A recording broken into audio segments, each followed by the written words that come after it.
G'day guys, my name is Kev. My channel's all about creating and maintaining water features on a budget. If that is something that interests you, you might like to subscribe. So for those of you that follow along, know that I'm in the process of building a large pond in my yard. And because I'm a cheapskate, it's all on a budget. Because the pond is large, I need some large sturdy rocks. Now it would be sensible to hire an excavator to move them, but I've never used one or strapped boulders before. And because I'm doing this whenever I've got some free time, I've decided to roll up my sleeves and just move the majority of the boulders in myself.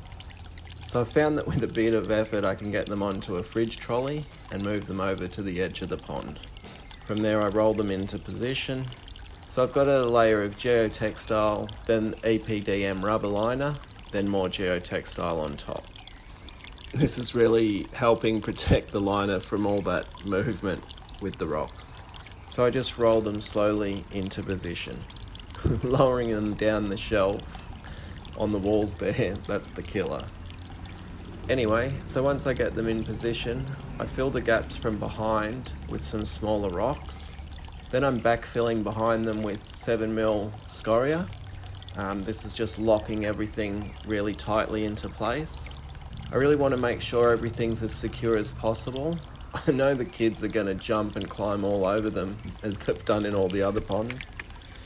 So that's basically how I'm setting them and moving them into place. So while I've got you here, I'll show you a few other things that I got done in the last week. I created some steps going down into the pond. I think it's always wise to add an easy way in and out of the pond. I added a kind of pump vault. I'm having an intake bay that will act as a giant skimmer, but I also wanted to be able to draw water and muck from the bottom of the pond.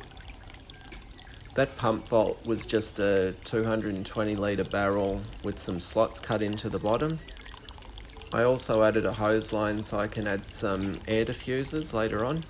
For that air line I just used normal garden hose. It's cheap and durable and it moves air through it no problem. Over here I've got 2 bottom jets. It'll also have 2 or 3 surface jets. The idea behind the jets is that all the little bits of debris in the pond get pulled and pushed over towards the pump vault and the intake bay. From there they will get pumped up into the bog filters. Anyway, that's about it for this update. If you find these videos helpful or fun to watch, please give them a thumbs up. If you have any questions or tips, leave them down in the comment section. Thanks for watching. See ya.